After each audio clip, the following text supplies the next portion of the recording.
intensity of the game at the start. I think we looked a little bit heavy-legged for the Tuesday night, I would suggest. It was quite difficult to stem the flow. So yeah, first goal's a really good goal. It's a great strike. We knew the boy Craig just wanted to come inside all the time. I think Keelan's done almost everything he possibly could. Got to have other bodies in there to help him, and it's a great strike. We've got to get in at half-time 1-0 if we possibly can to try and readdress things. Unfortunately, we couldn't. We've lost the ball very deep in our own half, and Longchamp has hit a really good strike. So yeah, it was a matter of trying to change things a little bit at half-time, but we've not really got settled into the second half and lost a goal for a set play, which is really disappointing. We've played a bit after that. It's a little bit easy to play at 3-0 down. Had one or two kind of half chances, but Hearts were the more dominant team. You could see they had the bit between the teeth. They played at a very high intensity. Never really gave us enough time on the ball for what we wanted to do. We didn't make it difficult enough for them. It's been a poor day from our point of view. Derek McInnes was quite impressed with Scott Bain, said he made some really good saves and was going to take something special to beat him. How impressed have you been with his form this season? Scott's been brilliant. He's possibly the best signing we've made over the summer. I've been very impressed with him. I thought he had a great game. He made some excellent saves. Scotland squad coming up soon. Would you expect him to be in the mix for it? No, it's not for me. Tell Steve Clark what to do. I'm sure they're watching all the games and all the goalkeepers. It's a position that we've had a little bit of issues with guys not getting games at other football clubs and guys picking up injuries and whatever else. So, but Steve's quite loyal to his squad that he's got. So, Scott Bain's been doing really well. So we'll just wait and see. What will the guys take from this, John, going forward in the sense of learning from it and obviously using it? Every game's a learning curve for us. Every game's a learning curve for us. Every game. Myself, maybe have to look at picking the same team or almost the same team.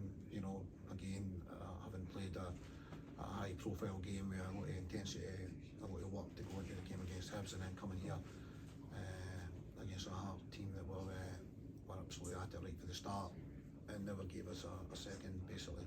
So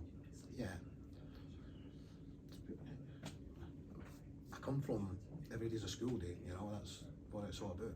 Every day's a school day for us, and that's whether it's been in League One or here. The same process goes on. We have to learn that we want to take the ball in these areas, but we've got to be able to protect the ball in these areas. We've got to be physically strong enough to deal with that and be able to be smart enough to make the passes. So we are times they make us over on downfall. So we kind of keep making the same mistakes, but we look at the options that the players go on, and does he see the options, and can he play the options? And Hearts are a big part to play in that, with the way that they pressed. So we have to be able to do that. So It was a baptism of fire for Philip. Obviously, how did you think he got on, and how do you think Sam Hart got on as well? He impressed him on the second half. He did, you're right. No, Philip did it very, very well.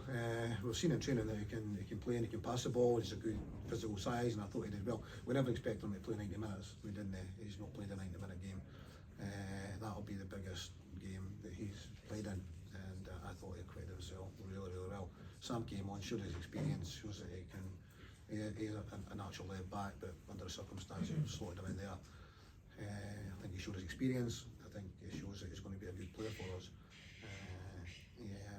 He's kind of fine, The most important thing now, learning from it, but moving on pretty quickly to prepare for next week. Exactly.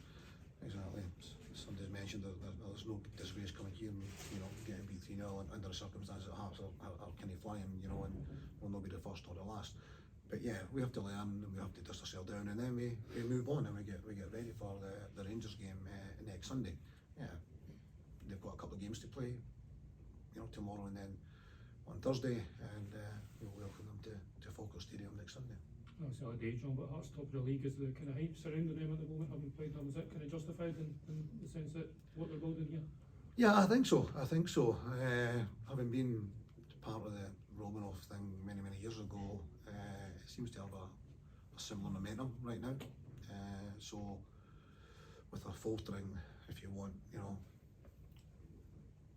Rangers Celtic maybe not doing quite so well, maybe not Celtic normally taking care of Hibs at Celtic Park, and today you can see there's it's a draw and points kind of dropped there. Then yeah, I think there is a kind of belief that there's a title race on, although it's very early.